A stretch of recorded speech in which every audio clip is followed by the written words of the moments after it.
What is going on, guys? It is once again Legacy Killer HD back with another Call of Duty Ghost news and information video, but today's video is going to be mainly about speculation, going through a lot of the news and information we've got, and tell you guys how it could fit into the final product of the game. And also, first off, guys, if you have not subscribed to my second channel, I'm about to hit 100. I'll probably be over 100 once I upload this, but I really want to get that channel up in subscribers. I'm going to be uploading a lot of news and information soon regarding other games, not just Call of Duty, other franchises, Fallout, Grand Theft Auto, Assassin's Creed, etc., etc. But guys, subscribe to that channel. There should be an annotation on the screen and a link in the description. So let's get down to the information. So one of the big concerns about Call of Duty Ghosts' multiplayer is its matchmaking. You know, there's been a lot of questions raised. Is it going to be a lot like Black Ops 2? Because if you're not aware of Black Ops 2, it goes based on skill. And you know, it sounds like a great idea on paper, but it just doesn't work out in the multiplayer, the actual multiplayer game. It's been a lot of frustration and anger, in my personal opinion, from my experiences, and I'm sure I've seen enough rage videos from people feeling the same way, and I've seen enough people reverting back to old Call of Duties.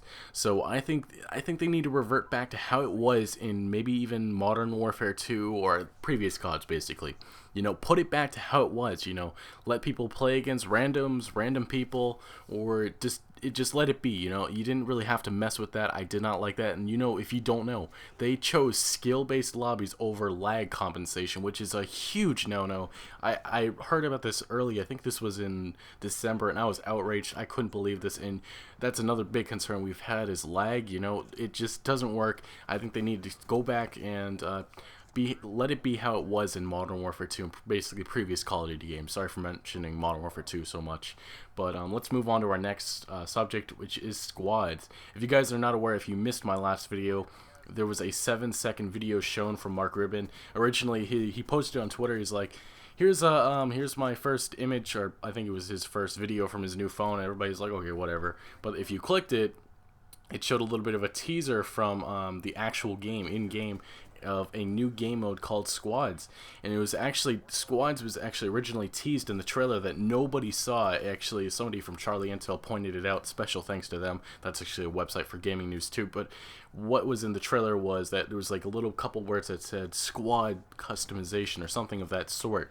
And that got me thinking. So let's get to the next topic, which actually is about squads, and this is a lot of speculation going over what squads could be, because originally I said it could just be a co-op game mode, and I put some more thought into this, and I have a bunch of script notes in front of me. If you guys want to read it along with me, it should be in the description. But basically, it could be the new co-op game mode. Maybe it's like War from Call of Duty World at War. If you guys have not played War, and that's a specific game mode for World at War, you may want to check that out or see videos from it, because it's absolutely insane. It's a great idea, probably one of the best game modes in my personal opinion in Call of Duty history. But it could be returning, which is a major upside, because I really want to see that coming back.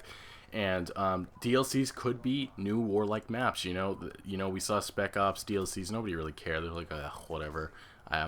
It just didn't work out. Like I said, Spec Ops is a no-no, and they even said Spec Ops isn't coming back. So let's move on to the next thing. Next part of this. Classes would be set up for like assault, support, etc. type of players. You know, they like if you need an assault player, they have assault classes support. Maybe the multiplayer.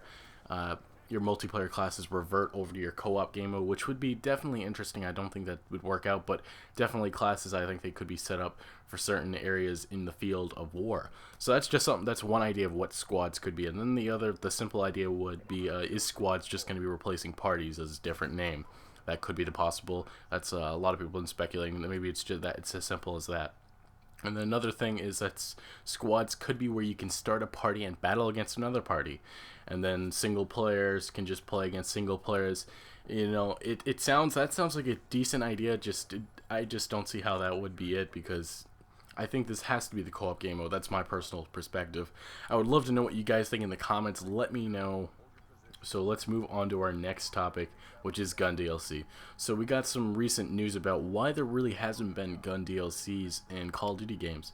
And if you guys do remember, in MW3, a lot of people are demanding. They're like, why do we not have a gun DLC yet? And Infinity Ward came out, and they said that they needed more memory, and it was unavailable, so they couldn't do it. And with Black Ops 2, finally, with the engine being advanced, they were able to deliver with the Peacekeeper DLC.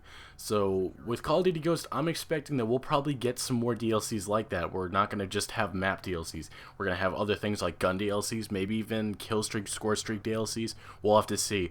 But definitely that's something interesting I wanted to mention to you guys. Let's move on to our last subject of the day, and that would be weapon attachments. That's been a big question a lot of people have been asking. Basically, how are you going to be able to get them in this Call of Duty? Because every Call of Duty's basically had its own different style.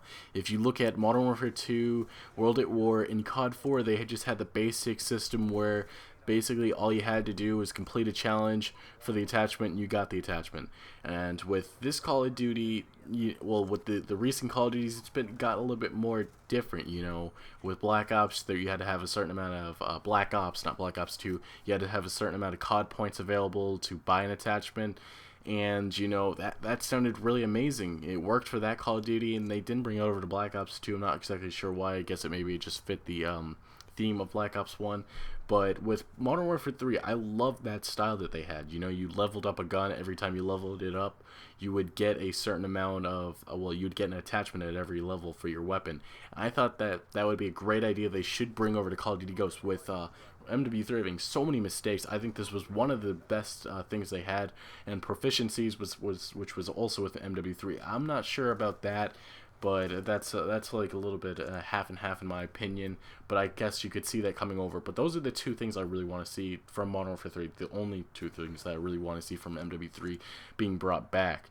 So anyway, guys, would love to know what you guys think in the comments. Sorry about that, a little stutter right there. But like the video if you did enjoy, and make sure to subscribe for more Call of Duty Ghost news and information. Once again, guys, my name is Michael, or as I go here on the YouTube, Legacy Killer HD, and I'm out.